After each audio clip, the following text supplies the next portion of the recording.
Bismillahirrahmanirrahim. Assalamualaikum warahmatullahi wabarakatuh. A'udzubillahi minasyaitonirrajim. Innallaha, sesungguhnya Allah Subhanahu wa taala berselawat. Wa malaikatahu, malaikat-malaikat berselawat. Yusalluna 'alan nabi, semuanya berselawat kepada Nabi Muhammad SAW. Ya ayyuhalladzina amanu, hai orang-orang yang beriman, orang-orang yang percaya bahwa Allah berselawat, bahwa malaikat berselawat. Ya ayyuhalladzina amanu, hai orang yang percaya, sallu alaihi, berselawatlah kamu kepada Muhammad sallallahu alaihi wasallam. Kenapa ayat yang tidak langsung saja berselawatlah kamu? Kenapa mesti disebutkan Allah berselawat, malaikat berselawat? Apa sebenarnya yang terkandung dalam ayat ini? Sedangkan Allah berselawat, sedangkan malaikat-malaikat berselawat, mengapa kamu tidak mau berselawat? Allah berselawat, malaikat berselawat, orang beriman berselawat. Apa bedanya? Selawat Allah maknanya Allah ridha kepada Muhammad sallallahu alaihi wasallam.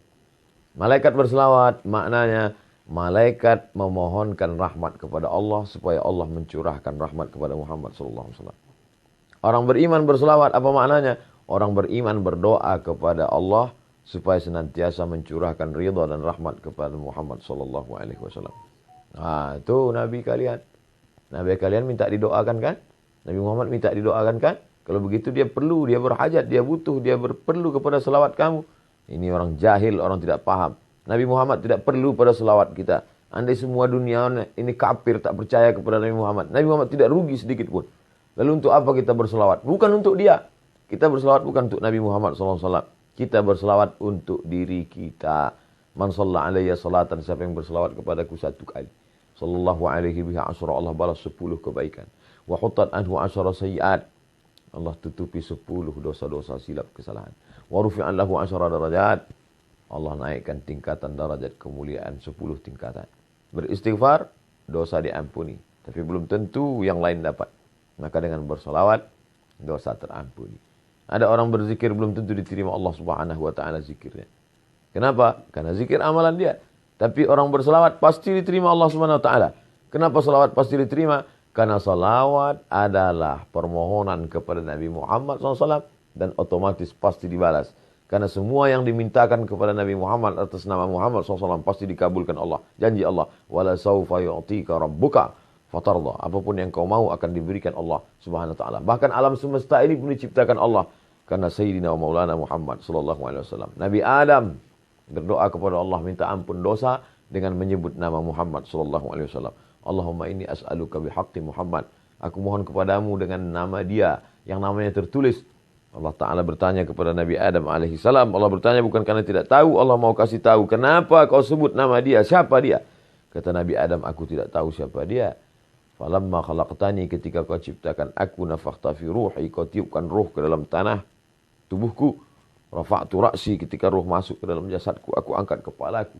Aku lihat ada namanya bersanding dengan namamu di tiang-tiang singgasana arsy. Tentulah dia memiliki kedudukan yang tinggi. Maka aku sebut namanya. Dengan menyebut namanya, diampuni Allah Subhanahu wa taala dosa Nabi Adam alaihi salam. Orang-orang kafir musyrik ketika mau perang melawan orang Yahudi, percaya bahwa akan ada nabi akhir zaman yang akan diutus Allah Subhanahu wa taala sebelum hari kiamat. Dan orang Yahudi tahu bahwa dia itu adalah keturunan Nabi Ibrahim, tapi mereka tidak tahu apakah dia dari jalur Ishak atau dari jalur Ismail alaihissalam. Maka mereka sebelum berperang melawan Bani Ghatafan, mereka berdoa, Allahumma inna nas'aluka bihaqqi nabiyikal mursal. Kami mohon kepada engkau ya Allah berkat nabi terakhir yang akan kau utus di akhir zaman. Maka kemudian apa yang terjadi? Wa kanu min qablu yastaftihuna 'ala alladhina kafaru. Sebelum dia lahir, orang-orang Yahudi itu sudah memohon kepada Allah dengan menyebut namanya. Sebelum mereka mengetahui dia. Falamma ja'ahum ma'arafu kafaru bih. Tapi itulah jahatnya orang Yahudi ini. Ketika Nabi Muhammad SAW yang ditunggu itu datang, kafaru bih. Mereka justru kafir kepadanya. Kenapa mereka kafir? Karena mereka menyangka bahwa yang datang itu keturunan dari jalur Ishak. Tapi ternyata yang datang itu dari jalur Ismail alaihissalam. Kita tidak pernah mempermasalahkan dia dari jalur Ishak ataupun Ismail. Kita menerima dia. Kita dari kecil sudah mengucapkan asyhadu an la ilaha illallah wa asyhadu anna Muhammadar Rasulullah. Berjumpa dua orang satu majlis. Majlisnya menjadi majlis bangkai busuk berbau. Kalau tidak mengucapkan Allahumma salli ala sayyidina Muhammad wa ala ali sayyidina Muhammad. Khutbah Jumat batal kalau tidak mengucapkan Allahumma salli ala sayyidina Muhammad wa ala ali sayyidina Muhammad. Salat batal kalau tidak menyebutkan Allahumma shalli ala sayyidina Muhammad wa ala ali sayyidina Muhammad. Majelis ilmu menjadi majelis antanajifah, bangkai busuk dan berbau kalau tidak menyebutkan Allahumma shalli ala sayyidina Muhammad wa ala ali sayyidina Muhammad. Doa tidak akan dikabulkan Allah Subhanahu wa taala, tak sampai ke pintu langit sebelum mengucapkan alhamdulillahirabbil alamin wassalatu wassalamu ala asyrafil anbiya'i wal mursalin. Di ujung doa ditutup wa sallallahu ala sayyidina wa maulana Muhammad sallallahu alaihi wasallam. Makanya banyak berselawat, banyak-banyak berselawat. Siapa yang paling dekat dengan Nabi SAW? Jarak kita 1441 tahun, 14 abad, hampir 15 abad. Bagaimana cara kita dekat dengan dia? Maka akrabu majlisan, orang yang paling dekat majlisnya dengan Rasulullah SAW, orang yang paling banyak berselawat. Maka banyak-banyak berselawat. Allahumma salli ala sayyidina Muhammad wa ala ali sayyidina Muhammad. Diamnya berselawat, dalam hati geraknya adalah selawat. Mudah-mudahan kita termasuk orang yang istiqamah dalam berselawat. Allahumma salli ala sayyidina Muhammad wa ala ali sayyidina Muhammad wa sallallahu ala sayyidina maulana Muhammad wa ala alihi washabihi wasallam walhamdulillah rabbil alamin. Terima kasih, mohon maaf. Wassalamualaikum warahmatullahi wabarakatuh.